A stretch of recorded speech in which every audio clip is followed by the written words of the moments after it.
соны кылып аткарып берген ырына чүйдүн бир эле жигити татыктуу жооп берип коем деп даярданып булкунуп турат. Жакшы болот. Анда Сарыөзөн чүйдүн атынан дагы бир таланттуу чүйдүн жигити Айбек Исмаилов деп гана келиңиздер.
Айбек Исраилов кыралчылык билдиребиз, айымдарга да кыралчылык билдиребиз, кереметирга кереметир жооп болду деген үмүттөбүз. Анда ортого кызык таштайлы, жаңылмашты баштайлы. Ырас айтасыз, сөз мөөрчүлүк өнөрүн кайрадан улантып, кезекти жаңылмачка беребиз келиңиздер. Анда эмесе кыздар баштап берсин, эркелер.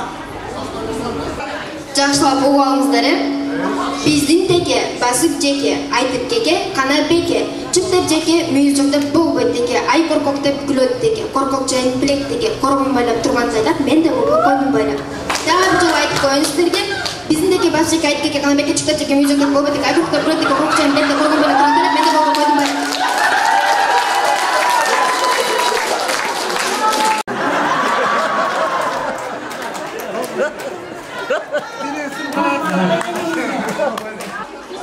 Я жигиттер, эркала, айтасыздарбы же айтпайлы, кайта бересиздерби? Шайыр жеңе мен Айлы түндө ак чөлмөктү кат чүрөк катат ак чөлмөк. Апа бакай ак көйлөк кийип алса ай чүрөк.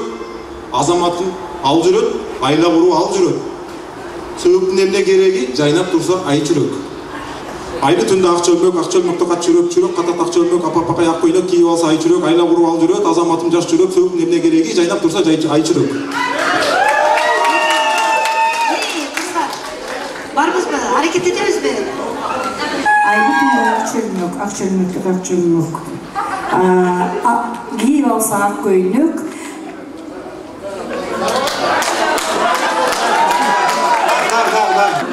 Айдын көйлө ак чүрөктө ал жүрөт. Апа бак көйлөк кийип алып, ушул жерде Элиза жүрөт.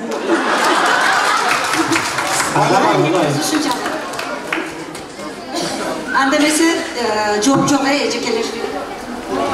Жигиттердин биринчи жаңылмачына да айымдардан жооп болгон жок. Анда айымдардан экинчи жаңылмач. Анда эмесе биздин экинчи жаңылмач эжекелер айтыңыздар.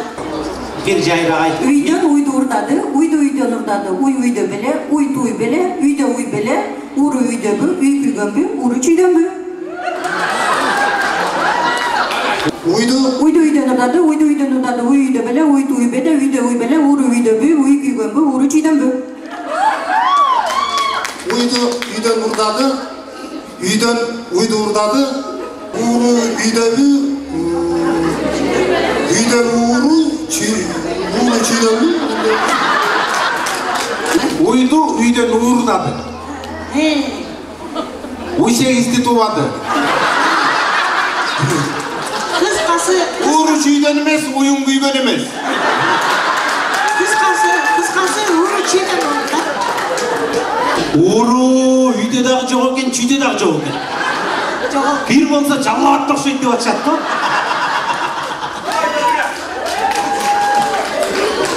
Себеби жигиттер таппай койду себеби. Ууру да Демек жок бу жигиттер? Жок а? Жок. Аракет кылдык эме алуубуздун жетишинче. Анда айымдардын экинчи жаңылмачына дагы жигиттер жооп бере алган жокпуз. Анда эми жигиттердин айымдар болгон экинчи жаңылмачы. Жалалабад жайнады жакшылары. Жакшылары жайнашып жакшырдады. Жакшырдаса жигитте жан жыргады, жан жыргаса жарыктык жан дүйнөгө жазылды го, жазылбас жан ыргага.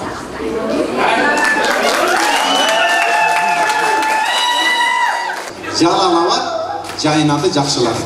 Жакшылары жабырап жакшыртады, жакшыртпаста жигиттер жан жыргады, жан жыргаса жарыктык жан дүйнөгө жазылды го, жазылбас жан ыргага. Жалалабад жайнады жакшырганы, жакшылары жадырап жакшылары жакшырдады. Жакшырдаса жакшылары жүрөгү жан эргитип, кыскасы жаңыдан жаңы ырлары жазылды. Кыскасы Жалалабад менин гүлүм. Жалалабad senin gülün. Жалалабад жайнады жакшылары Жалалабадтын жакшырдады. Жакшырдаган, жайнаган жигиттер кыздарга чүйдүн жигиттери дагы жакшырдады. Hareketiniz nasıl oluyor? Аракет жакшы. Жигиттер ушунча эле Жалалабадтыктарды мактап, даңктап эле жаңылмачы айтып атабыз, анан эле ууру издейсиңер го. O adesenize Чүйдө жок эле ууруну. Өзүңөр да ууруну чүйдөн издепти. Тамаша болсун. Албетте тамаша. Анда шайыр жеңе. Ya Erkala. Экиден жаңылмач болду окшойт, а? Ооба. Айымдардын 3-чү жаңылмачы, бул жыйынтыктоочу жаңылмача келиңиздер. Булакты турак кылдым, булагым турак, турагым булак, булактын турагы бар, турактын булагы бар. Улак булактыкы, булак турактыкы. Erkala. Булактын турактыкы, булагым турак, турагым булак, булак булактыкы, булак булактыкы, турагым булак. Булакты турак кылдым. Булагым турак, турагым булак, булакта турак бар, туракта улак бар, улак булактыкы, булак турактыкы. Турабы? Турак эмес, турак эмес. Бир жолу айтайын да. Анда да жок, анда өзүңүз айтыңыз, сиз да жаңылып калдыңыз. Булакты турак кылдым, булагым турак, турагым булак, булактын турагы бар, турактын булагы бар. Улак булактыкы, булак турактыкы. Булакты турак кылдым. Булагым турак, турагым булак. Туракта булак бар, булакта улак бар, улак булактыкы, булак турактыкы.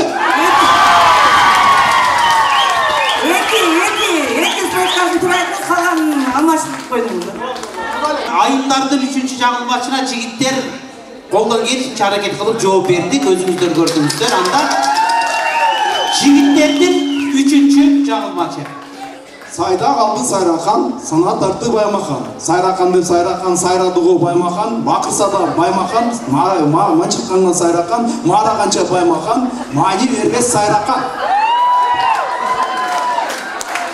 Yeni çayrak dağıldı. Мен мұны жайып па бұны? Сайда қалды сайрақан, сана тартты баймақан, сайрақан деп сайрақан, сайрадығы баймақан, бақырсада баймақан, маншыққанға сайрақан, марағанша баймақан, мани бербес сайрақан. Сайда қалды сайрақан, сана тартты баймақан, сайрақан деп сайрақан, сайрадығы баймақан, бақырсада баймақан, маншырқанған сайрақан, марағанша баймақан, мани бербес сайрақан.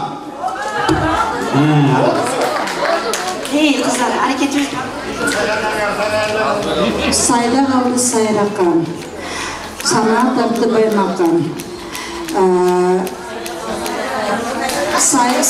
Sayda kalgan sayrakkan. Sayradı bu. Жауап дауыл сайраққан. Adashtık. Baymakan. Так.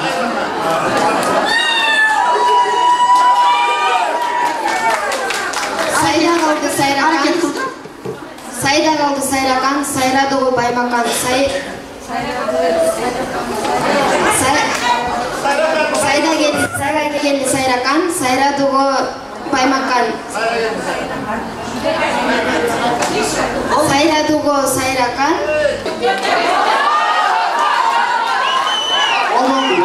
Oldu mu? Oldu. Kalstar doğu. Oldu kulağı dedi. Demek iki komandadan teң 3-төн жаңыл матч айтылды. Қалыстар өзіңіздер бағыңыздарды беріп отырасыздар. Жаңыл матч өнерін көрсөткөн, жақ жарышын қылған жігіттер менен айымдарға бір қол чағып қойыңыз. Так.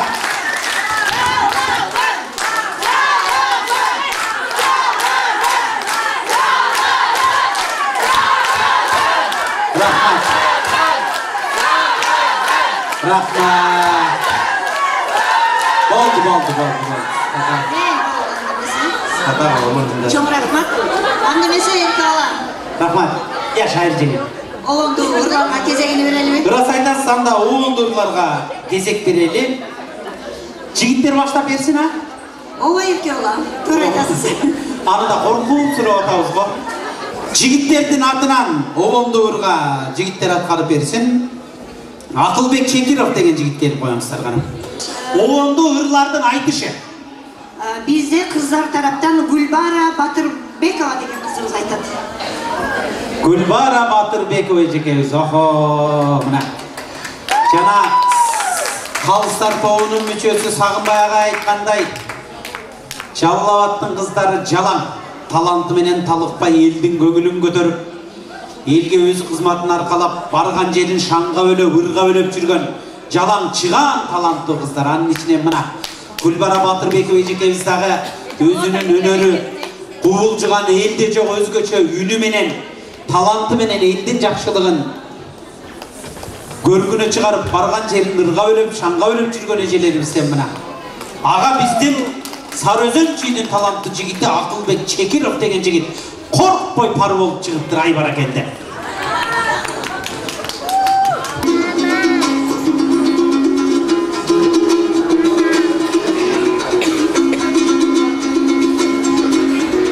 Кыйын болуп баштайбыз деп чыкты, жана кайра кыздар калдырдык го.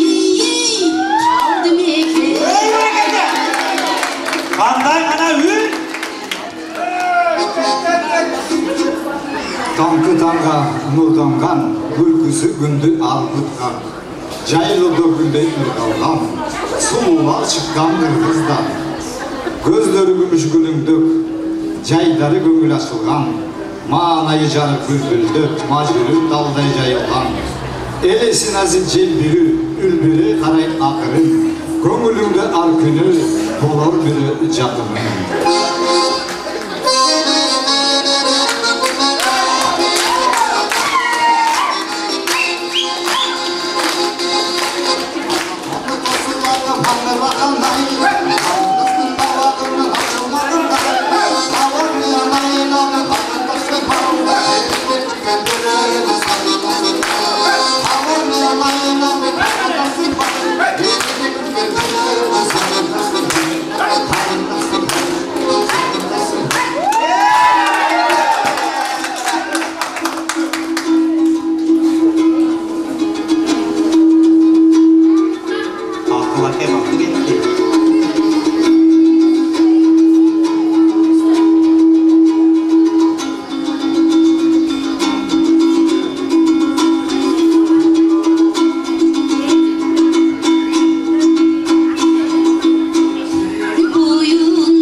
Ақыл әкем ақыл деп қоя берші.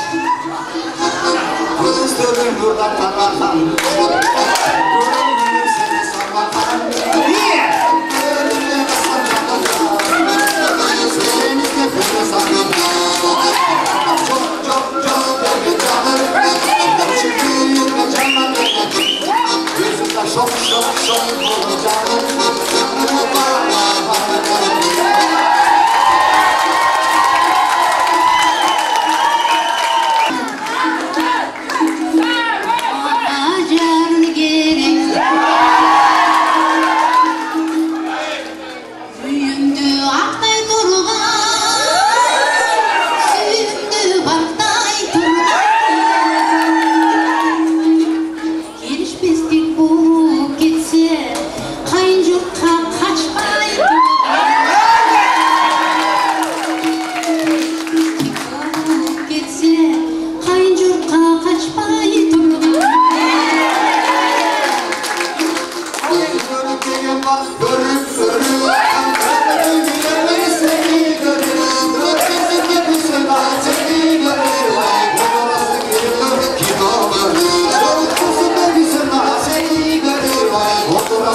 Екеуден бірінен бірі кем қалмаған керемет таланттар екен, қараңыздаршы.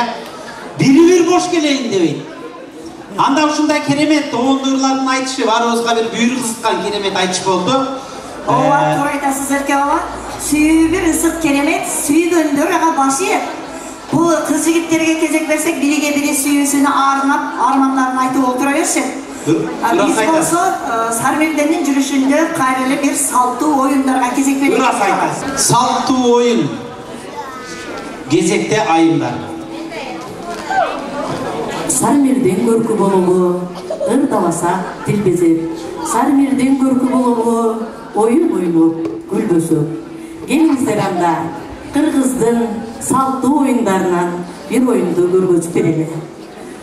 Анда эмесе мырзалар тараптан бир жигит келип койсоңуздар, айымдар тараптан бир бийкеч келип койсоңуздар. Оюндун аты түйүн чечими деп аталат. Оюндун шарттары. Биздин кыздарыбыз бир обонду ырдап бүткөнчө түйүнчөктү чечишиңиздер керек. Ким биринчи чечип бүткөн жеңүүчү утунган тараптын буйруктарын аткарат. Андыктан оюндун шартын түшүндүңүздөр да эки бала. Түшүнүктүү.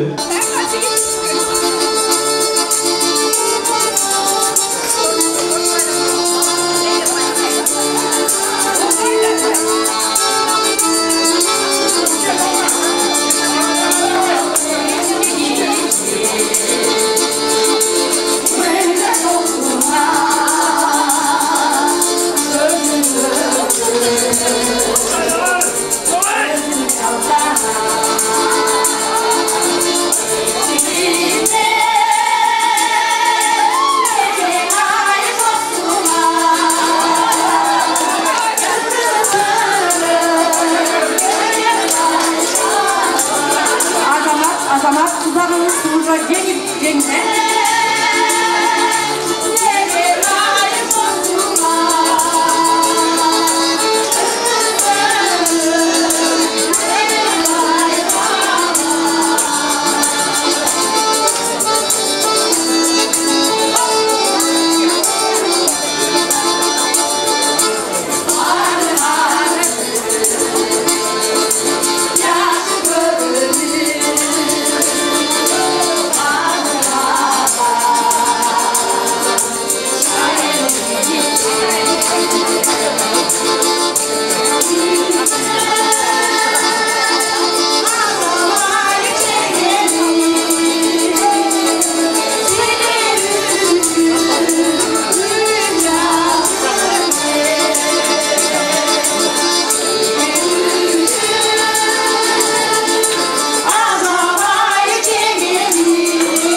Айымдардын негизги тапшырмасы ыр бүткүчө чечиш керек деген талап болгон биздин жигит чечти.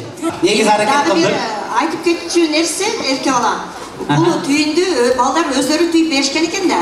Өздөрү түйүп берген оюндун шарты боюнча. Оюндун шарты боюнча. Бул түйүндү Өздөрү түйүп берген түйүндү мен биринчи жолу первый мен чечип болдум. Ошон үчүн эми менин айткан шартымды сиз аткарасыз.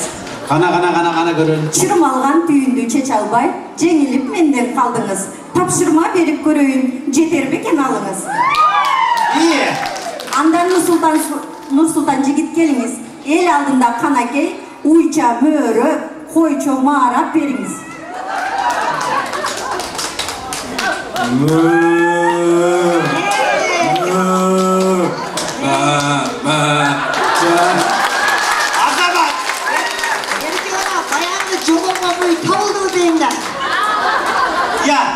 Баягы жоголгон уй табылып кетти дейт. Неме? Ууру жаллап аткан экен да.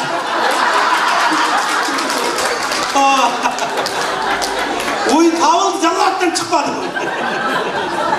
Ой, уйду чүйдөн таап албадыкпы? Уй деген чүйдөн табылбадыбы? Мөөрөп жатпайбы? Ууру дагы чүйдөн болот атты ошондо. Кайдан жалап аттыңыз? Uydu mөөрөтүп аткан ким? Uydu mөөрөтүп аткан, жалап аткан болуп атпайбы? Uydu таап алдык. Керемет, негизи чын эле жакшы тамаша экен, жакшы оюн экен, рахмат. Анда салттуу оюндун кезегин жигиттер улап берсин. Шайыр жеге кыздарыңызга рахмат сонун оюн үчүн. Жакшы анда жигиттер келгиле. Дөңгөчкө мугурмай чогулдур деген оюн. Бул азыр Кыргыздын улуттук оюнуна айланды, патенттелди азыр чогулдур деп. Оюндун шарты кыздар тараптан 3 баатыр кыз сайталсымал жана манас айткан биздин күчтүү кыздардан 3 айым керек болот. Тагыраак айтканда жигиттерден 3 керек болот. Устачылыкка жакыныраак таркан 3. Устачылыкка жакыныраак. Келиңиздер мына Нуржамал эже. 3 айымдардан Мырзалардан үчөө чыгасыздар, келиңиздер. Оң тарап, сол тарап болойлу. Мындай шарт. Кыздарга, биздин кыз сайкал кыздарга 5 жолу урганга мүмкүнчүлүк беребиз. Мыкты, Биздин жигиттерге 3 жолу урганга мүмкүнчүлүк беребиз. Кимдин мыгы аягына чейин дөңгөчкө кирген болсо 1 балл деп эсептейли. Ошондо жигиттердин баллы болобу же кыздардын баллы көп болобу ошону санайбыз. Кимде ким утулуп калса, уткан тарап, утулган тараптын бир адамын алып кетет. Өзүнүн жанына, өзүнүн командасына алып кетет. Шарт боюнча. Шарт боюнча. Анан утулган тарап өзүнүн шартын кылып кайра болсо болот. Болбосо ошо кыздыбы биз алып кетебиз, жигитти болсо силер алып кетесиңер болот. Ошо чечип аласыздар. Ким керек экенин аны чечип аласыздар, Анда бисмилла кыздын чачы улуу деп кыздарга биринчи берелиби, Кааласаңар балдар. Дегендер Нуржамал же баштады. Нуржамал эже. Тиги мыкты дөңгөчкө кагызана, дөңгөчтү жерге кагып түштү. 5 жолу. Ойнаңыздар, жигиттер, 5 жолу мүмкүнчүлүгүңүз бар, келиңиз. Нуржамал эжеден ошону да күтөбүз. 2, 3, 4, 5. Oldu. Sesi 1, 2, 3, 4, 5 boldu. Şimdi sizlik bitti.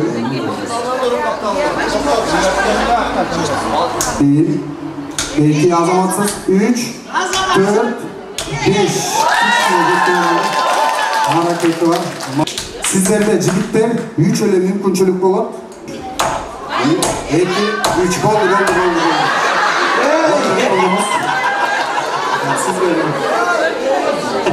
Bir, 3 boldu. Bitti, sizin de mümkünçülüğünüz ketти. Rahmat, Fakatımıza. Tak, 3. Alibek jigitlerin nişengeni okşat. Ey jigitler. Çalarız. 1, 2, 3. Bir bal, jigitlerge 1 bal. Kızlarda bal bolgon jok. Nege bolgon jok? Nege bolgon jok? Ana kalsınlar aytsın. Oldu, dostu mutlu, malatsı. Мыкты тамаша, мыкты oyun болду. Салттуу oyun эми. Кыздардын салттуу oyunунда кыздар жеңди. Жигиттердин салттуу oyunунда жигиттер жеңди. Бул эми логикалык жактан деле мындай туура эле нерсе го деп ойлойбуз, дейм, Демек, салттуу oyun үчүн ушундай oyunду куруп берген, тамаша куруп берген жигиттерге, кыздарга бир кол чаап коебуз.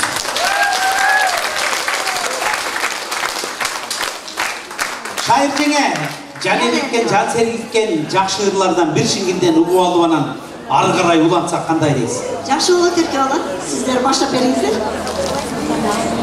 Жакшы болот, анда жигиттерден неге мынтип жүрөмүн деген Жакшынакай Рыспай Абдыкадыров агайыбыздын ыры аткаруучу Рустам Сапиев деген жигит, баракет дегенибиз.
анда эмесе сиздин Селемеш деген жашынакай чыгармаңыздарга жооп кылып, ошондогу жанган от сөзөгүнү Арзыбек Бедияровдуку аткаруучу Таттыгүл Усенбаева эжекебиз аткарып берет.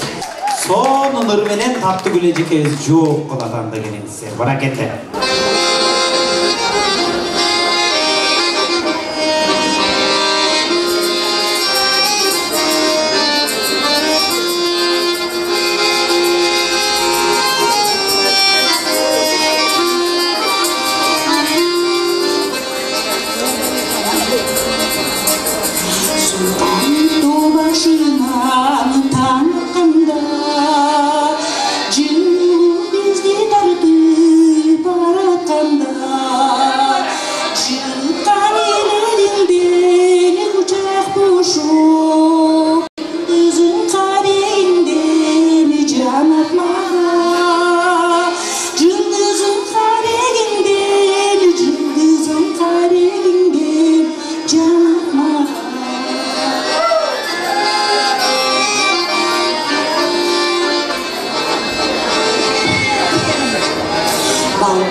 Укмуш шайыр жеңе Таттыгүл эжебиздин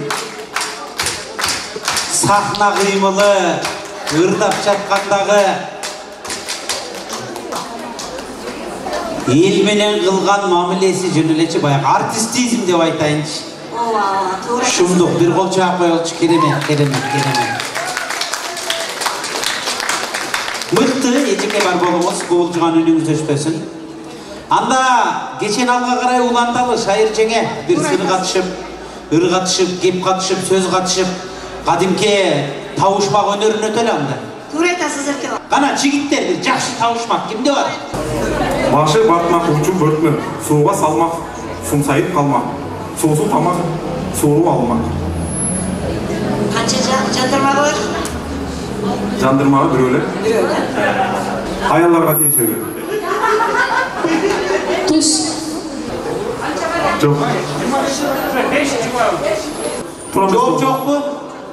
Башы батмак учуп бөртмөк, сууга салмак, суусу тамак, сумсайып калмак. Бул кашык. Жигиттердин биринчи табышмагына айымдардан жооп болгон жок, айымдардын биринчи табышмагы. Куураган куурайдын ичинде кутурган жылан жатат. Куураган куурайдын ичинде кутурган жылан жатат. Жок, туура эмес. Комуз. Жок, туура эмес. Жок. Куураган куурайдын ичинде кутурган жылан жатат. Бул Семичке. Мылтыктын оğlu. Siz de aşık деп koysanız öldü. Tak, anda jigitтердин экинчи табышмагы ушуну менен жигиттердин табышмагы бүтөт, кыздарда бир табышмак бар. Ördek suğa kaysı butu men girip kaysı butu men çıkad. Kurgak butu menен кирип, суу буту менен чыгат. Туура. Азамат, туура экен. Туура болду. Деме кыздарды сыйлап, оңойраак табышмак айттык дейт. Бундагы жигиттердин айымдарга болгон сыйырматы. Айымдар келиңиздер. Başı böktü, tübü köktü, moynu koz, içi boz, arkası ilmek, akıllı bala bilmek. Birok, çüylük bala anık bilbeyt.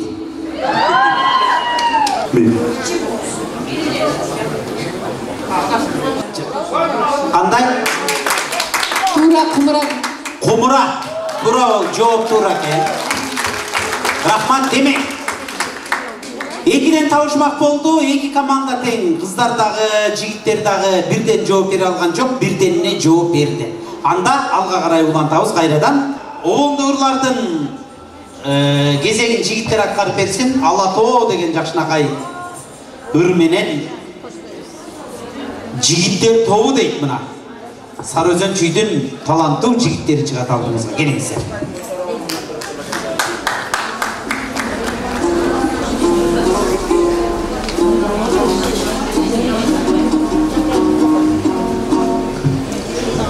Asmanlıkты çaldılar, tüm sonuna doğru, Atacurdun aklıman, tüm sonuna doğru.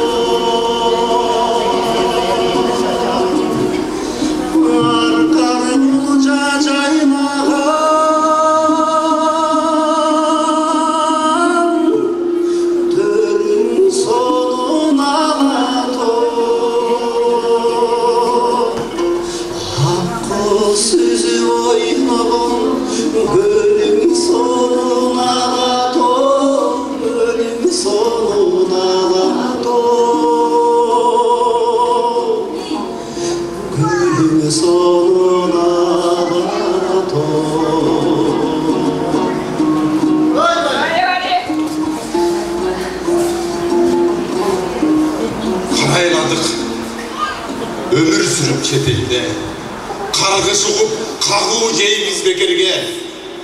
Kağılayın kanday gündü görsek de, karkıralar, kaytalıçı bekenge.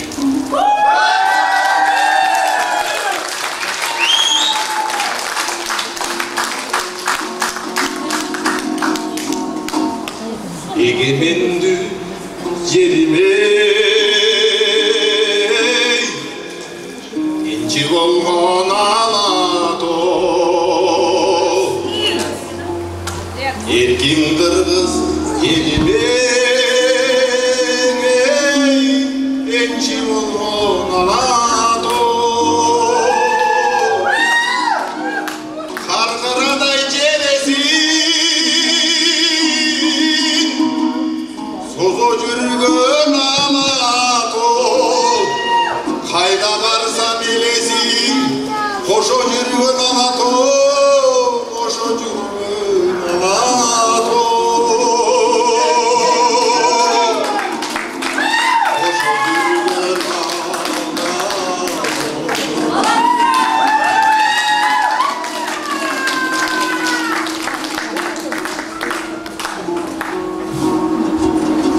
Kutuğuna Yürüdüm degene, kurdum tamın, göçelerim çenebe. Unutup kana, kuğurup salsak okşoy bu. Kuğu başların kuday olur desin.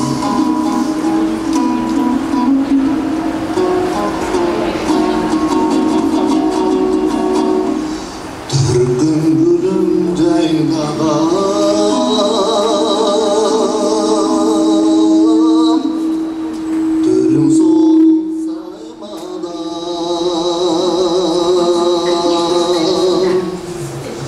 zarından güldürdün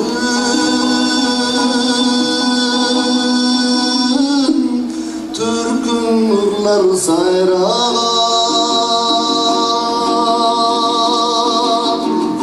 kareginde doltora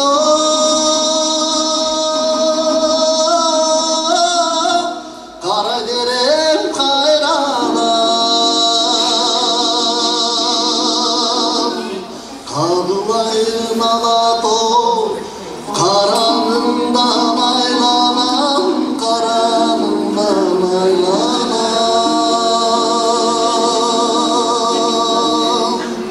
kadılayın ağato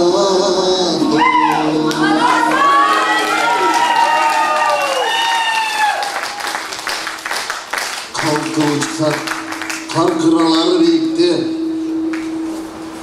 kanatlarım kalkın kanat büyükte tigereni velim senden eteyin den tigenim den tüyçü gelirge ululardın sözüm ulu kızların ulu curtun bekende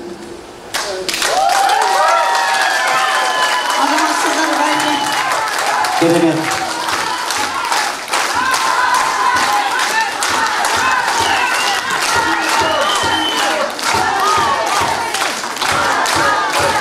Mıktı görünüş, mıktı ör, mıktı atkarı var bolumuzlar. En sonun bırakmak. En sonun balle son. Barız bir tasirlengen bir keremet. Görünüşlü keremet gözürmenlerini görüntüler aldığınızlar. Çigitlerge rahmat. Anda ayınlar. Anda mesela bizde Kelesin bir Can Erkem degen çıkarmanın sözü Sadırбеков Садырбекова, o bunu Musa Reskulбеков'tuku. Atkarucu Sadırбекова Darya kızımız atkarıp berek. Biri Dürkürükön şandığı kol çavaları beni koştup sürep tursanızlar.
Keremet, mıhtı. Şandı kolçalı. Ең соның талант таймаш өнер жарыштағы аяғына жақында барата топшайды. Кезекті хорға береміз. Қана келіңіздер.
Sözü bunu İbrahim Yunusov'tuku Жалалабад менин шаарым.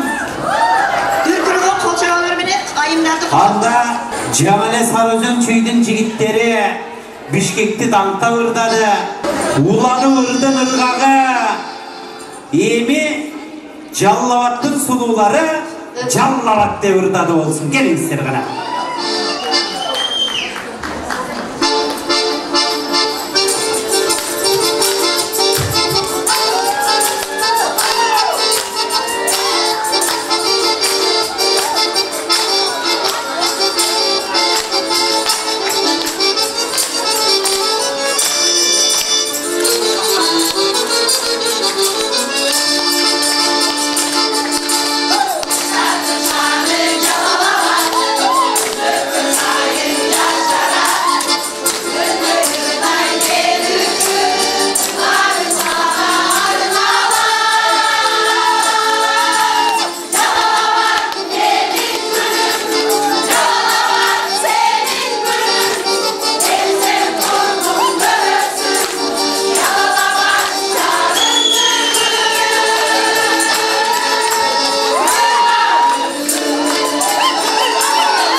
саламатсыздар.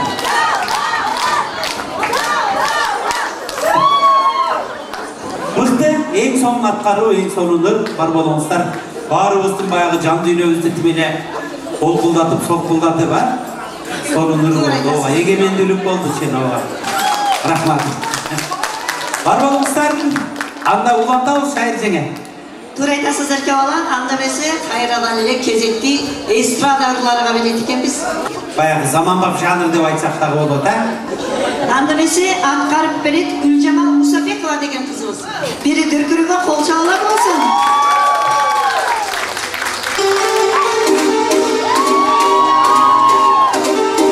Ана Гүлжамал эжебиз бар экен.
Ушундай эле бир жан дүйнөнү делебени козгогондуктан сиз дагы бир ишин анда.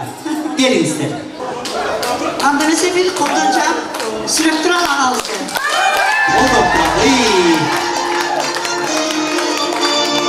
Ана.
қуанышыңа, мен сенің қуанышыңа түрмін.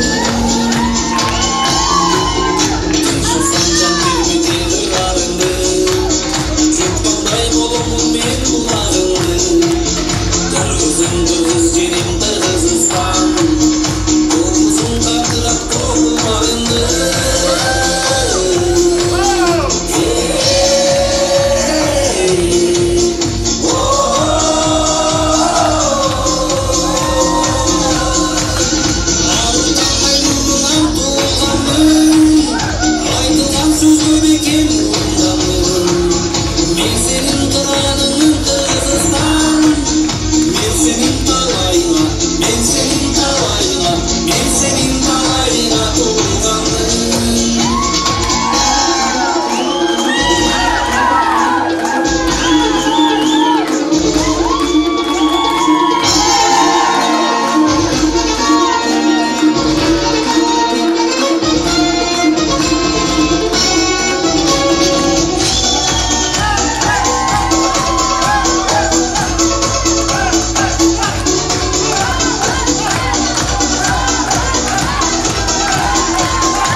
Азаматсыздар, рахмат.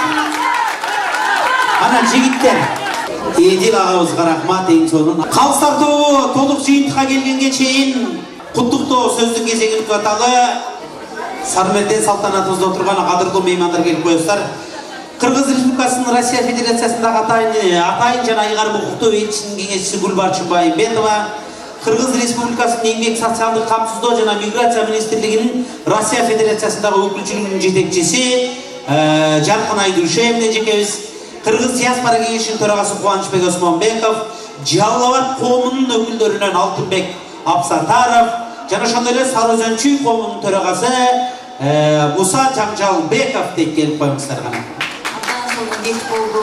Урматтуу жигиттер, терең ырашылык, урматтуу айымдар, терең ырашылык.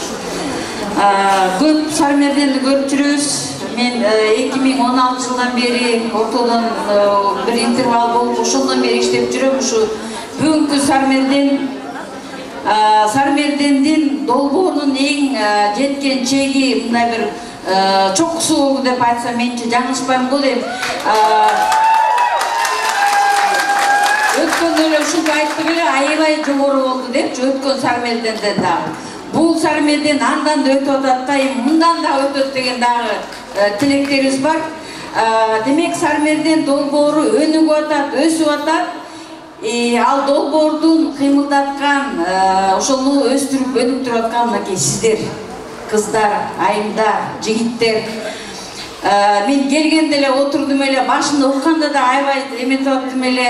мен нейтралдуу киши катары, элчиликтин киши катары, мындай өзүмдүн жерим боюнча дагы нейтралдуу киши катары чүйлүк жигиттер кантет эми биякта талант бар болду экен деп ойлоп аткам. Дегенdir ушундай ойлоп аткам, анан анткени Жалалаттын кыздарын баарын билебиз, көп жылдан бери ырдап жүрүшөт. Тиги деп эле ойлоп, анан буларды ойлоп аттым эле, бирок чүйлүк жигиттер болот бекен деген сөз калды да. Силер биздин ичибиздеги жанагындай бир бушайман ойду жөн эле тебелеп койдуңар.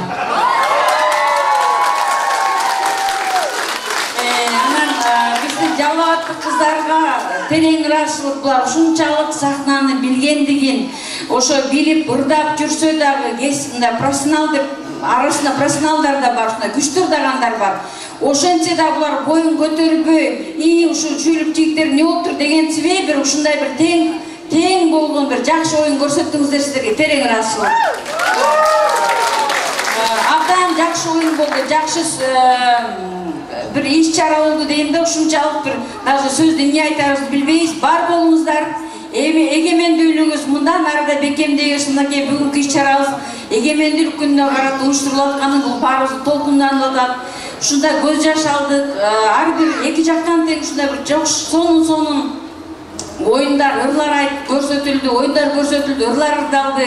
Көзүбүзгө жаш алып ушунчалык өзүбүздүн кыргыз экенибизди бир дайырды даңктап сүйүнгөнүбүздөн көз жаш алып отурдук. Биздин эгемендүүлүк биздин байлыгыбыз, бизди дердейткен, бизди сыймыктанткан эгемендүүлүгүбүз дагы өркүндөбөсүн.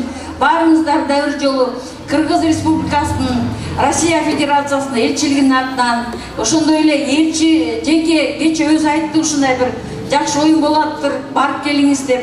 Дайыма каттар түшөт, бирок кече ушунчалык дайындаган экен, анткени эгемендүүлүккө карата дегенден болуп атат да.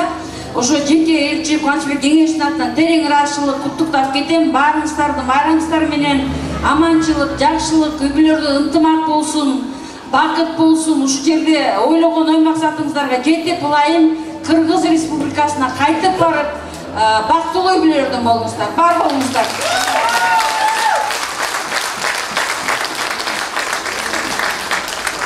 Саламатсыздар, урматтуу мекендештер.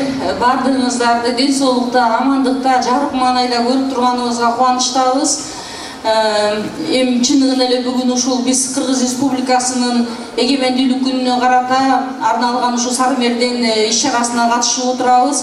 Эми Сары Мерденди бардыгыбызга эле белгилүү болгондой, бул эзектен калган мурастан мураска, кылымдан кылымга өткөн бул өзү кыргыздардын элдик мурасы болуп эсептелинет. Бирок ушул Москвада көп жылдан бери ушул Сары Мерденди өткөзүп, өзүбүздүн кыргыздын када салтын, үрп-адаттарын, маданиятын жайылтып сактап келген өзүбүздүн Гүлшайым айымыбызга терең ыраазычылык билдиргим келет. Ошону менен бирге ушул бүгүн Гүлбарчы Сулаймановна абдан туура айтты. Ушул эки командадагы жогору деңгээлде өзүңөрдүн талантыңыздарды көрсөттүңүздөр. Сиздердин иштериңиздерге ийгилик каалаймын, ден соолук болгула, үй бүлөңүздөр менен аман болгула, ушул талантыңыздар мындан ары да өркүндөй берсин.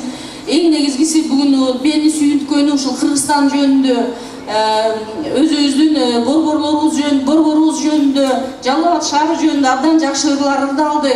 Анан Сары Мердендин бүт салттары сакталды да, мындай эле саламдашуудан баштап жаңылмаш болду, табышмактар айтылды, макал лакаптар айтылды. Анан дагы бир ушул терең ыраазычылык мен ушул эки алып баруучуга айтып кетким келет. Анткени сиздер өзүңөрдүн кесипкөйлүгүңүздөрдү айдайым көрсөтөсүздөр. Анан эми алып баруучулар көп, бирок жанагы элдерди тамаша менен, анан элдерди жакшы мындай жакшы жака багыттап, анан жанагы деликатные шутки деп коет да.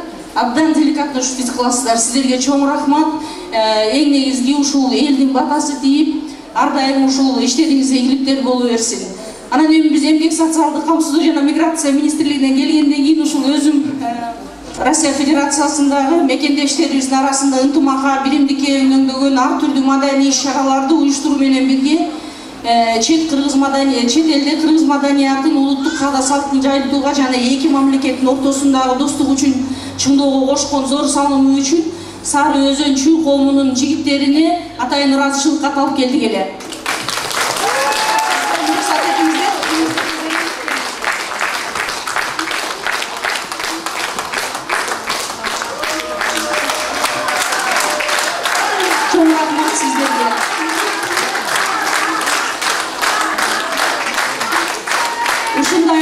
башчылык менен Жалал Абад коомдук бирикмесинин айымдары да сыйланат.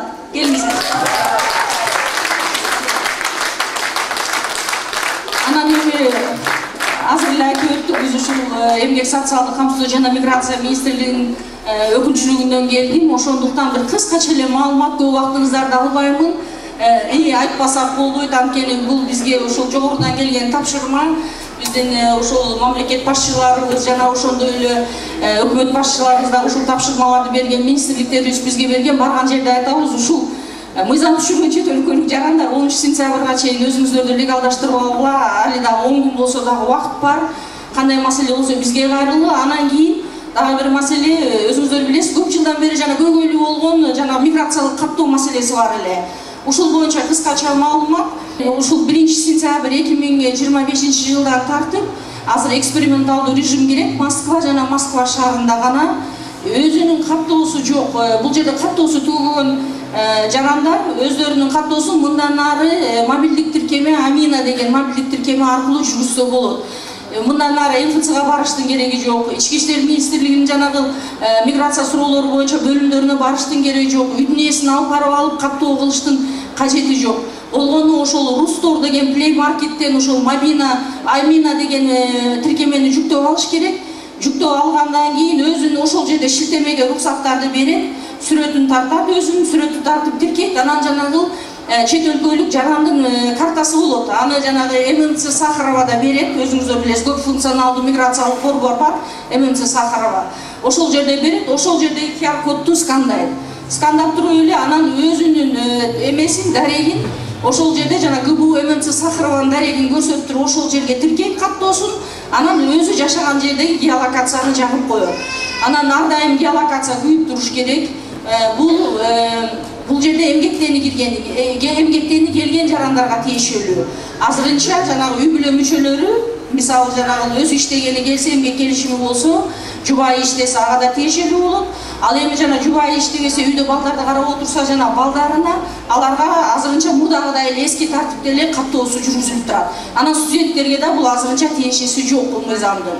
Ошондуктан анан кимдин азыркы күндө миграциялык каттоосу болсо, бүгүнкү күндө ал ошол каттоосу бүткөнгө чейин жүрө берет.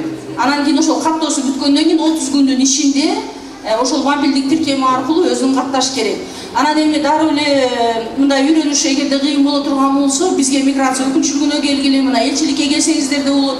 Биздин эшигибиз ар дайым силер үчүн ачык. Андан тышкары биздин ошол ыкчам телефон байланыш нөмүрлөрүбүз бар. Аны сайттарында карасаңыздар болот. Анан бул жерде отурган ушу төрага, коомдун төрагаларында да биздин телефондорубуз бар.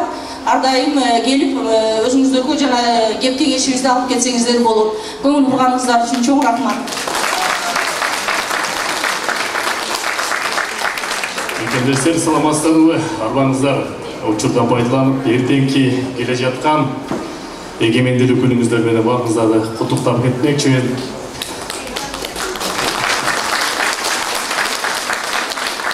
Атан сонун Сармерден болду. Ушунча жылдан бери Сармерден келип жүрүп, бүгүн баштан айгына чейин отурдум. Жигиттер, шүйтүн жигиттери азамат, жалбаттык кыздар, мыктысыздар. Мен эки ачы болуп, каяка күйөрүмдү билбей, өзүм чүйдүн жээни болом, жалбаттын күйөө баласы болом. Анан акыры кыргыз эли менен мекендештерге күйөйүн деп чечтим, туура чечим кабыл алдым деп ойлойм. Учурдан пайдаланып жалбат жеңип кетсе керек. Аны үйгө барганда билем да. Эртең Кудай буйруса Рыбалова айылында кыргыз диаспорасы жалпы жаамат Москвадагы жердештерди баарын тең Рыбалова чакырып эгемендүүлүктүн 34 жылдыгын чакырып кетмекчибиз. Ошого келип көк бөлүгө көбөй болуп кеттиңиздер. Орто оюну болот, кыргыз күрөш, лейлек күрөш болот, концерт болот. Ушул жерде мына бүгүнкү күндүн күнөөкөрү долбоорду жетектеген шайыр Күлежебиз өзүнүн маданияттын мыктыларын Москвадагы баарын жыйнап ушул жака барып жашнакай концерт өткөрөбүз. Аксакалдар жааматы жашнакай жылкысын союп берип атат, аялдар жааматы жашнакай дасторконун белендеп берип атат. Келип жашнакай баарыбызга белгилүү болгон эгемендүүлүктүн 34-жайын ошол жерден чогуу өткөрүп алалы. Сармерденге ийгилик, Кудай буйруса келечекте жогорку деңгээлге чыгып туруп биз кыргыз коомчулугу Москва жергесинен, дегизли Россия жергесинен күндүн астынан көлөкөнү таап келатабыз. Бир дагы диаспора, бир дагы улут, бир дагы башка улуттар мындай деңгээлде эч кандай иш-чара алып барбайт. Кыргыздардын өзгөчөбүз айкөлдүгүбүз бар, көчмөн калктын генетикасы бар. Ошону менен кыргыздын атын даңктап, кыргыз элине ушундай жашнактуу, сүймөнчү, ыр кесени тартуулаган кыз жигиттерге рахмат. Çok rahmat. Саламатсыңарбы, кыргыз ели? Мен атым Алтынбек Аксатаров. Улан Кошматов Жалал-Абад коомдук бирикменин төрагасынын атынан келип турам. Улан Кошматов азыр Кыргызстанда иш сапары менен жүрөт. Ошол аманатты мага дайындаган биздин кыз келиндерибизге келип, поддерживать этип, атыман сүйлөп кетти. Анан биздин кыргыз Жалал-Абад коомдук бирикменин атынан ушундай акча белегибиз бар эле, чогулткан тапшырып койсок.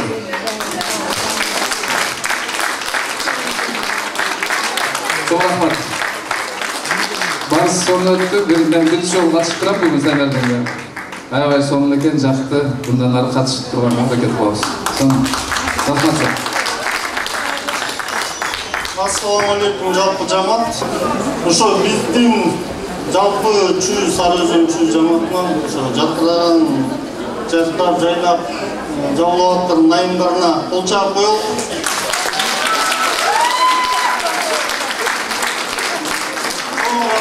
Терең ыраазычылык, аябай биздин сыймыктанган кыздарыбыз, эжелерибиз, карындашыбыз менен бүгүн чыктык. Ошо биз үчүн сыймык. Бөлөк бөтөн жерде да жүрсөңөр, ошо элибиздин, жерибиздин намысын талашып, өзүңөрдүн жумушуңарды токтотуп, ушундай сахнага чыгып жүргөнүңөргө чоң рахмат. Ошондой эле уюштуруучу топко, маданият тармагы Шагиркүл эже, алыстар тобу, ошо бүгүнкү кошкон салымыңар, ушу сахнада маданиятты көрсөтүп тартуулаганыңар, кийин эртең келечек муун ошо күнүмдүк жашоодо башка тармактарга биздин элде ошо маданият жагынан таанытып көрсөтүшсүн. Ошондой эле жалпы жамаат ушундай биздин коомдор патриоттук сезимдерди ойготуп, намысыбызды коргоп, ынтымагыбызды бекемдеп аракет көрсөткөнгөргө да чоң рахмат. Ошо биздин маданият тармагына да сөз берип коеюн. Урматтуу бүгүнкү жашнакай кыз жигит оюнуна келген көрүүчүлөр, силерге биринчи ыраазычылык. Силердин колдооңор үчүн ыраазыбыз. Кийин эртеңки байрамыңар менен ошондой эле балдар силерге ыраазымын. Буларды колдогон чүй, Сары Өзөн чүй коомунун райондун координаторлоруна кыздар, эми силерге сөз жок. Ушундай бүгүнкү майрамдын көркүн ачып бердиңер. Мен силерге ыраазымын. Саламатсыздарбы, урматтуу мекендештер. Эртеңки эгемендүүлүк күнүбүз кут болсун. Бүгүн Сармерден өтө өзгөчө, өтө кызыктуу болду. Биздин жигиттерди алып барып аткан кенже Эрке балага чоң рахмат. Ошондой эле сизге да аябай сонун рахмат. Сонун өзгөчө өттү. Биз Базар Коргон 16 кыз коомунан келдик. Ушу өзүбүздүн кыздарыбызга белектерди берип койдук. Баарыңарга чоң рахмат. Рахмат. Чынары жеген чынары. Бабадан калган Сармерден кыз жигиттерге бар келген чогулдук таланттарыңды алдыңыздарга алып келген кызыкты окшойт бүйүрдү анда бүгүнкү кыз жигит курган Сармерден. Жалпыңыздарды эртеңки эгемендүүлүк байрамыңыздар менен чын жүрөгүбүздөн куттуктайбыз. Мен дагы Жалал-Абадтын колуну өзүңүздөр тааныган Айжан Балтыбаеванын шакирти, учурда Ар Дүйнөдө клубунда жаштар канатынын жетекчисимин. Жана ошондой эле Улан Кошматов төрагабыздын атынан жалпы кыз келиндерибизди куттуктап, мырзаларды куттуктап келип отурабыз. Жалпыңыздарга ден соолук, ынтымагыңыз арта берсин. Бар болуңуздар. Рахмат, бар болуңуздар. Чынары жегенибиз. Мынакей Жалал-Абадтын атынан Чынары эжебиз дагы сөз сүйлөп кетсин. Кутмандуу кушубак кечиңиздер менен бүгүнкү партнерду тандасам да достойный танда деген экен, бизге аябай сиздер менен повезло, жигиттер. Айкөл жигиттик касиетиңер, бийик адамдар экенсиңер. Рахмат силерге аябай. Бул жакта отурган сулуулар, өзгөчө сулуулар, өзгөчө таланттуулар, Жалал Абад областынын кыздары. Адамдын жан дүйнөсүнө, руханий байлыгына кошумча болгон бул Сармерден оюну экен көрсө Москвада. Ушул Сармерден оюну мындан кийин дагы өнүп өрчүй берсе, канча деген жүздөр таанылды, канча деген адамдар бири-бири менен жолугушту. Дайыма Жайра сенин иштериңе ийгилик козу. Ырдаган жүрөктөр ырдап жүрө бериңиздер. Кечиңиздер кулдук болсун. Эртеңки баарыбыздын эгемендүүлүк күнүбүздү жаратканым жерибизге, элибизге кут кылсын. Эгемендүүлүгүбүз бардыгыбызга кулдук болсун. Анда эмесе аз болсо да көптөй көрүп, картошкасын еттей көрүп, саман болсо чөптөй көрүп, ушул биздин алып келген белегибизди чүйлүк туугандар, кудалар, достор, жердештер, мекендештер алып коюңуздар. Эки жак сабак салып койсун дебеңиз эми. Ак калпак түшпөсүн башыңыздан. Дайыма журт башчысы болуп жүрө бериңиз, анан камчынын катуусунан бербедик, машинага ийилип алсын дедик. Бұл өрет сүйріктерге бердік та айтыр, ел ағабы, жігіткебі. Картаны ұтпаңыздар, Жалал Абадқа бара жүріңіздер. Бар болыңыздар, разылық білдіреміз. Жалал Абадтың чөйден жалпы өкілдері, рахмат. Жаңа айтып берді, тіге ұмытпай тұрын, бірақ айтып қалайын да. Чөйліктерден чығауы, чықпайы, тігеуі депші. Чүйлүктөр жоош болуп, бүгүн макал жолуп калдык, жооштон жоон чыгат дейт. Бүгүн жоон эле болдулар. Эң туура, ырас айтат баракелде бар болуңуздар, рахмат. Кечирип коңуздар, менде бир аманат бар. Эмне дейли, кыргыз жанагы айтып кеткендей эле 3 кулумдук тарыхы бар кыргыз, Айкөл кыргыз, кыргыз дайыма ынтымактуу кыргыз дайыма ырашкер кыргыз, дайыма өзүбүздүн ушундай бир берешен, ынтымакта экенибизди көп жерлерден белгилеп келди. Кандай кыйынчылык башыбызга, дүйнө жүзүндө кыйынчылыктар башыбызга түшкөндө кыргыздар дагы куру калбай бири-бирибизди колдоп ушундай бир жакшы сонун бир касиетибиз бар. Ошо касиетибизди улап, мынакей бүгүн залда отургандар өзүнчө бир демилге кылып, мындай бир чакан материалдык жардам чогулта коюшту. Бул жардамды биз азыр биздин байдан бери көңүлүбүздү ачып ушундай бир шаңкырап өзүнүн талантын көрсөтүп аткан Нуржамал кызыбызга тапшырып койсок, уулубуздун ден соолугу бекем болсун, жакшылыктар болсун, айылып кетсин. Анан Жаркынай Душаевна мен экөөбүз сизге картаңызга да ыргытып койдук. Бул болсо могу залдын атынан балаңызга дары-дармекке ылайым айылып кетсин, жакшылыктар болсун. Рахмат, баракелде бар болуңуздар.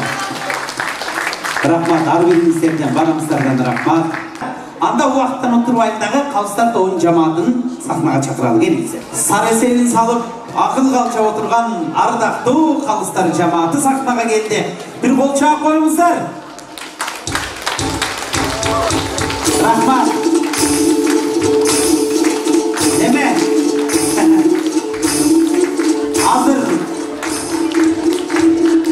Азыркы заманда пакта деген сөз мода болуп атат. Чүйдүн дагы, Жалал Абадтын дагы тагдыры мына ушул кишилердин колунда. Ушул кишилерге кол чапкыла колдон келсе. Рахмат. Анда Калыстар тобуна бир четте микрофон суналы, Аксакал Эртабылдагы келиңиз. Чындыгында мен жогоркуларга кошулам. Укмуштуудай өтө жогорку деңгээлде болду. Бул биздин кыргыз элинин каада салтын, үрп-адатын, наркын дүйнө жүзүндө бир эле бизде бар экен, нарк хандан улук деген. Ошол бүгүнкү бардык улуттук маданиятыбызды мына ак калпак кийген жигиттерибиз, үкүлүү тумак кийген кыздарыбыз ушунчалык жогорку деңгээлде көтөрүштү. Бардыгыңыздарды куттуктаймын.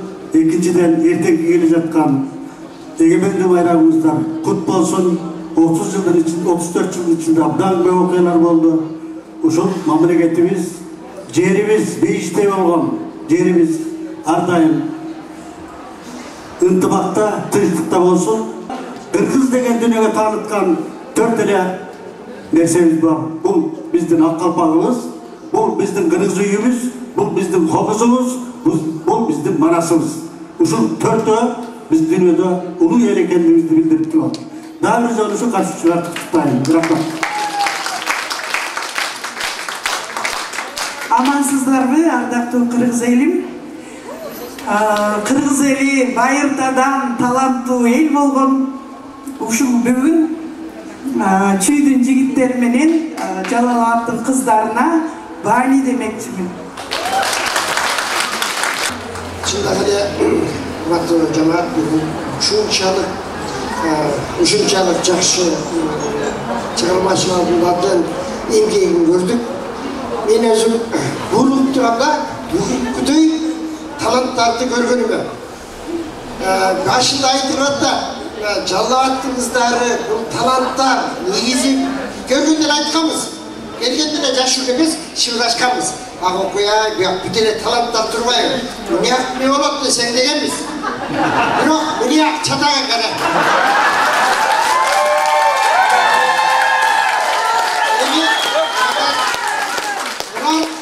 Биздин Жалал-Абадтын сулуулары эч убакта арданышка кыз жок. Булар сахнаны багынтып, чиркыратып келген кыздар берди. Бүт түшүнгөн. Бирок тараза тең. Мен бир гана басым кылып айта турганым, мен көңүлүмө жакканда мына күкү акылдык жана төкпө акылдар плюс 10. Koşukları da çekip de birisi 10. Aybek. Sakada şov plus. Anam men özüm tiyatrda özüm tiyatran aktörüm özüm. Oşunu okuram. Mağda atkargan jigitlerge men tazim. Söz. Tangadım. Menin özüm cintik tarafı teң.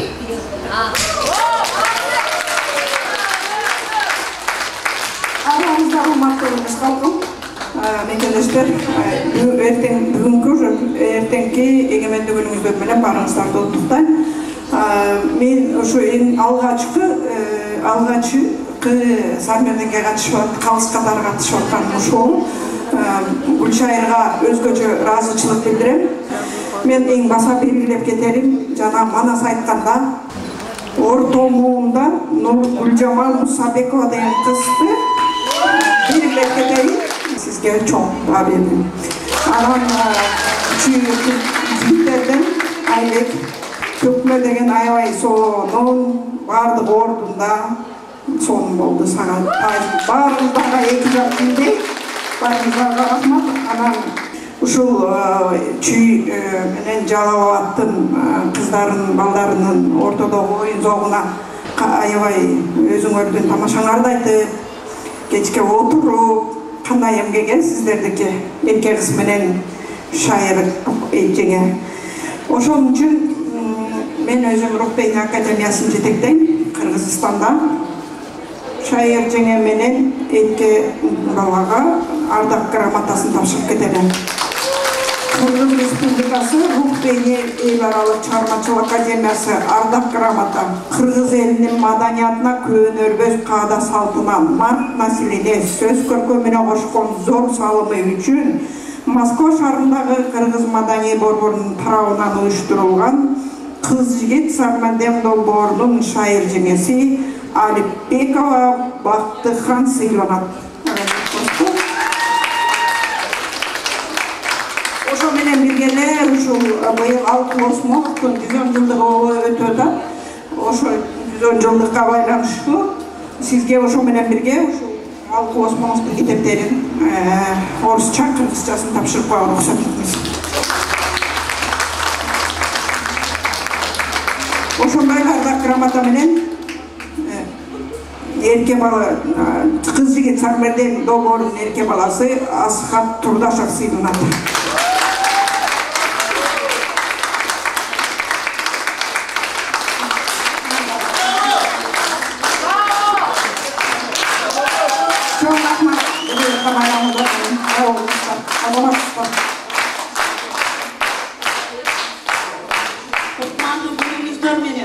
урматтуу мекендештер, сахна өнөрүн жогорку деңгээлде тартуулаган Жалал-Абадтын сулуулары, чүйдүн мырзалары, бардыгыңыздарды келип турган Кыргыз Республикасынын эгемендүүлүк күнү менен куттуктайм.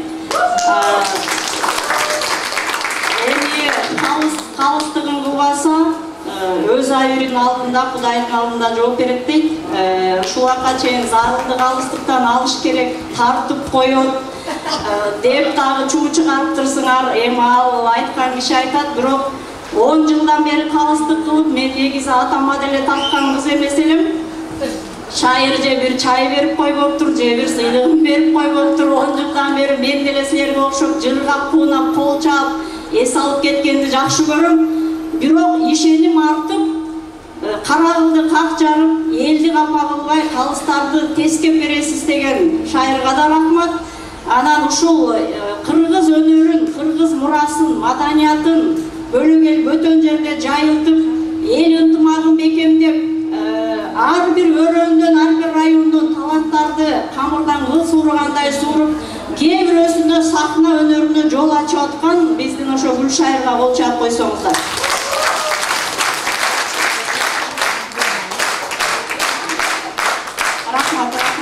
Анан жана жогоруда калыстар коллегаларым айтып кеткендей, Жалал-Абад сахнанын жылдыздары чогулуп алып туруп деги бөбөктөр эмне болор экен деп чынында балдарга аябай эле ичибиз ооруп аткан. Сагын айткандай балдар чатак экен. Жеңилүү бар, аны дагы татыктуу моюнга ала билиш керек. Анан бүгүнкү өзгөчө колдоо көрсөткөн эмне чүйлүктөр эле билет алып алдыңар беле?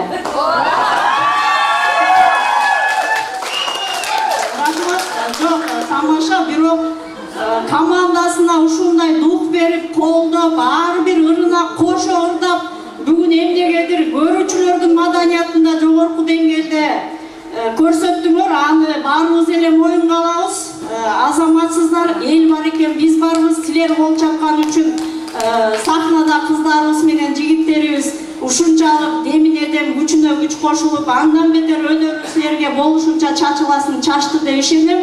Эми кичине анализ берип кетип туруп, анан кийин жыйынтыкта айтайын. Жеңилгендер чычалабай татыктуу көтөрүп кетесиздер деп ишенем. Жеңгендер сахнаны жара секирип кыйкырбай, жеңилген тараптын бетинен өбөт деп ишенем. Эми Манас өнөрү боюнча эки тарап тең абдан мыкты аткарышты. Азаматтар бирдей баа. Төкмө өнөрү. Эми Айжанды ким билбейт? Барпынын огону менен мен өзүм айтчу элем, 80 жылдык, 90 жылдыкка 80 куплет, 90 куплет жазбай төкмөлүккө кадам ташта, өнөрүңдү аш деп мына бүгүн тушоосу кесилип атат менин калемдешимден. Өзгөчө өнөрү менен биздин Айбек Исраиловго тең келген Айжан эжеңерге рахмат. Эки тарап тең бирдей болду. Олондурлардан Эля кызыбыз легендарлуу кыз бурактын солисткасы сахнанын көркүн ачса, ошого туруштук берген Бактыбек Торсуков мырзага дагы азаматсыз. Ал эми түйдөн Машботойду кол ойноткон черткен Наргиза кызыма таазим алтыным, өнөрүң өркүндөй берсин. Ал эми жигиттер Кыргызстандагы фольклордук топтор сыяктуу эле, Камбаркан сыяктуу эле болгон кыргыздын аспабы менен жаштар маршын сахнага иштеп чыгышы, бул дагы өнөрдүн туу чокусу дейм. Сиздерге да рахмат. Анан аккордеончу ушул Москвада жалгыз айым Нуржамалга мен өзгөчө башыйым. Ушунчалык ырды дагы, майын чыгар аткар, аккордеону дагы ушул ыстыкта азыр сахнада 5 мүнөт туруп майыбыз агып атат. Сиздерге рахмат. Чыдап отурганчы жаркырап боюңуздар алып кетпей. Нуржамал алтыным рахмат, Жекшен мырзага да рахмат. Анан дастан боюнча айтып кетсем, эми Нурзатты ким билбейт? Атактуу Изат Нурзат Айдаркулова бул кыргыздарды кыйрыга тааныткан сахна жылдыздары. Бирок жаңы ачылыш болду дейм. Найман энени ушунчалык оор олону, ал олонду элге биринчи жолу ушул дастанды сахнада Москвада Нурмухамед керемет алып чыкты. Өнөрүң өркүндөй берсин. Анан Факори өрү менен Уран менен Тумара тең тайлашып бирине бири калышкан жок. Экөө тең эң мыкты. Макал лакаптардын айтпай эле коеюн эми. Кээ бирөө современный авторский, анан кийин авторский макалдар да болуп кетти. Тийиштүү баа коюлду. Сүйүү балын эске салган Нирланга рахмат. Квартет болуп кыздар чыкты. Кайра келчи деп. Сиздерге да таазим.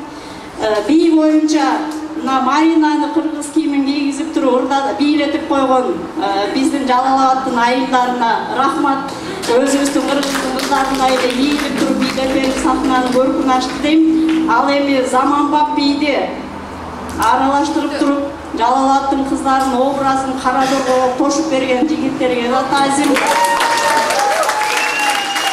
Булактагы кездешүү Шайлообек Азаматсыз Жамил агабызга сөз жок. Сахна жылдызы көркүн ачып бүгүн мыкты дагы матыра кагып өзгөчө кыздардын көркүн ачкан окшойт. Ал эми монологдо ата журтка арзу катты Айжандын автордук чыгармасын театралдаштырып берген тобуңарга таазим. Бирок жигиттердин Султан Раевдин маң чыгармасын ушул жерде аткарганы мен сиздерди Кыргыз Академ театрынан эле солисттерди чакырып алган жоксуңарбы деп таң калдык.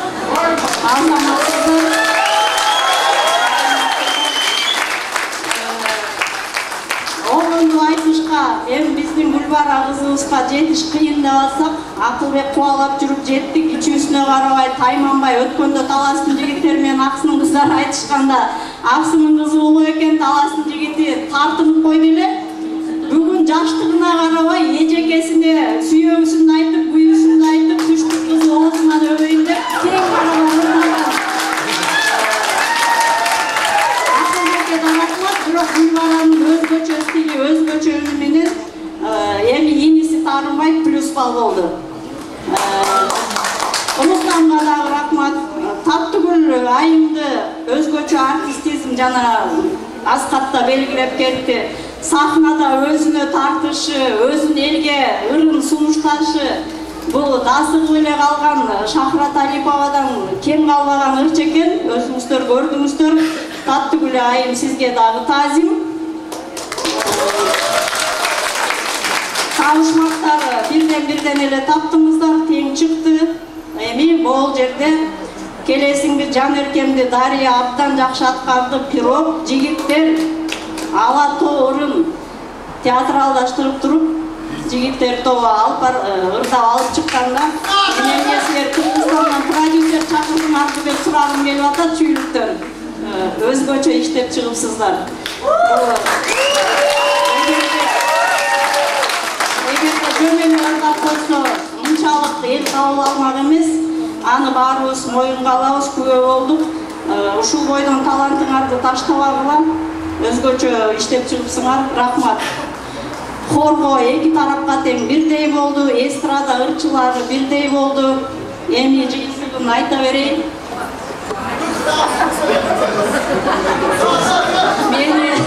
Мени кармап тургула. Эми 4 калыс тең койгон бааларын жарыялабай эле жыйынтык бааны айтып койгула деди. Мен өзүм 5-жетекчи катары. Жалпы упай жигиттер, кыздар 822 упай, жигиттер 824 упай.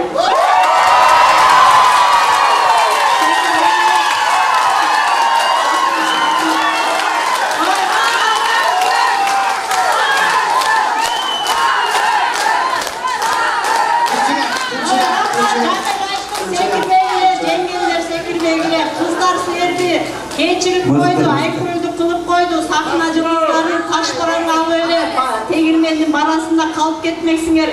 Жаштар өссүн деп жаштарга жол берип, өздөрүн анча ачпай койду. Бирок таазим сиздерге.